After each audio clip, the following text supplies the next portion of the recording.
Dustin, I know the debut didn't go the way you hoped for it. I guess what did you take out of that one? Yeah, you said that right. It's a little bit hard to take a whole lot from that fight, mostly just because I hate making excuses for stuff. I really, really do. It pains me to even say it, but I was really, really suffering from the long-term effects of COVID, and I got tired within like a minute and a half. And that like never happens to me. And between just being exhausted and not really being able to do what I usually do, and a bit of the panic that set in, the frustration of not being able to fight, really put me on the defensive for most of the fight. And yeah, so the biggest takeaway from that fight was to take care of myself in training, and if I'm sick, then do something about it, not just sort of put on my blinders and keep going, which is what I did. I was going to say, did you know from your training, like, this is not going to be good, or did it just get, like, was it just worse during the fight? I just didn't think about it. I really just did not think about it. So I had COVID in October and had to quarantine for 3 weeks. And that bumped our fight back 2 weeks, I think. And then I thought, okay, that should be enough time. We'll just go for it. And then I came back into training, felt really bad. But I thought, okay, you just had 3 weeks of quarantine. Obviously, you're going to be feeling bad. You just need to get used to it again. And so that went on for a little bit. And then I was still feeling bad. And I was like, well, you know what? You've been training 2-3 times a day. Of course, you're going to be feeling crappy. And then I was like, well, the week before the fight, you'll feel better after that. And that just wasn't the case.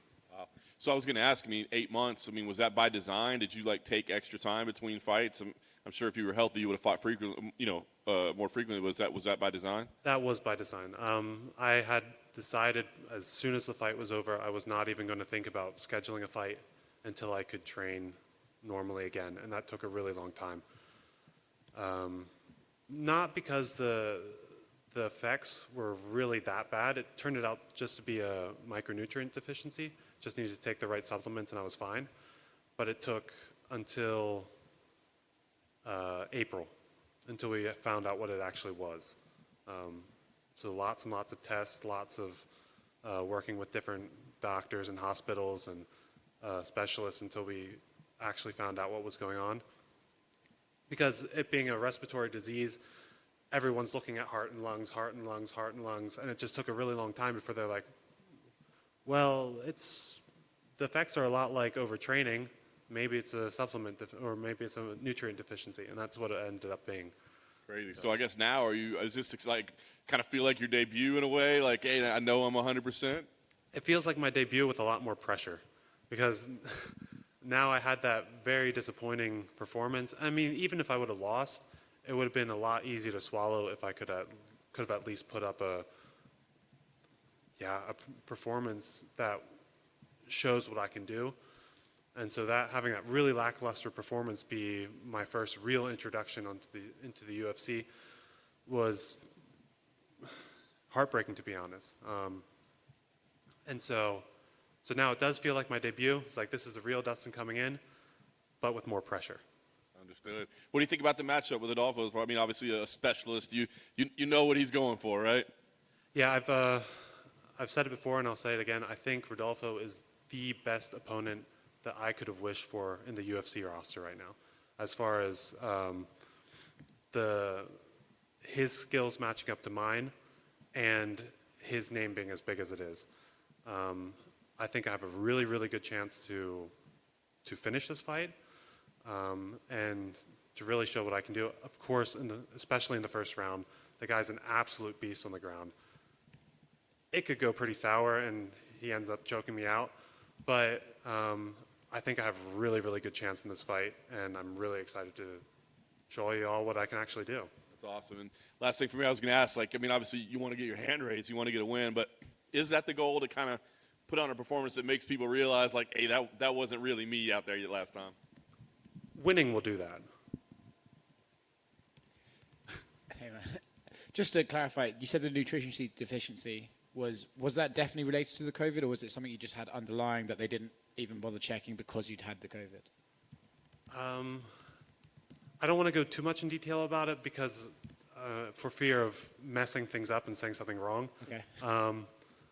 But as far as I understood it, me having COVID really threw my immune system for a loop, and then I ended up getting an intestinal tract infection, and that, along with COVID together, just sucked a whole bunch of really vital micronutrients out of my system. Just a real fun time. Real fun time, yeah. That's it. Right here. I was going to ask, I saw your Instagram. Just how does one channel their inner Sean Strickland for a fight? Lots of jabs to the nose, I don't know, and lots of insults. Just be mean and be nasty. What was it like getting some work in with him? Obviously, he also has a big fight coming up around this time. We didn't work too much together because he's not necessarily the kind of guy you want to be sparring with a lot right before your own fight. But we got one really good round in, and then but we worked together before. Leading up to my Contender Series fight, we did some sparring. So I know him mostly from that. We trained a lot more right before that fight than for this one. Thanks. This might sound like a weird question, but is there any relief that you've got that UFC loss out of the way? Like, hey, I've done it, I got through it, I'll be okay, I can survive a loss. Is there any bit of a little bit of relief that that's out of the way? You can be honest. That's a hard question. There is a certain type of relief that does come from having failed and having worked through that. That definitely is a phenomenon that I've experienced before. But it having been my debut and it going the way that it did, not so much a relief for me, more a little bit more pressure than it would have otherwise been. Because otherwise you go up against a guy like Rodolfo Vieira, it's like, well, if you get choked out, you get choked out by one of the best people in the world. But now it's like, there's that chance, and like all these people that know nothing about me now think that just my fight against Dawkins is what I can actually do, and that's just not the case. Was there fear that you wouldn't get another chance? Because I mean, sometimes we see people cut for, and we're like, why? Why? So was that also part of the pressure? I wasn't too worried about it. I mean, obviously the UFC can cut me whenever they want, which brings definitely a certain sense of uncertainty into any fight. But I don't think I'm expensive enough for the UFC to just get rid of after one fight. I don't think they would care too much. If I was like on my second or third contract and I'm making $100,000 for just to show up, and then after that performance, I would be a little worried, but that's not the case yet. So, yeah, so a little bit, but not too much. Thanks, sir. All right, thank you.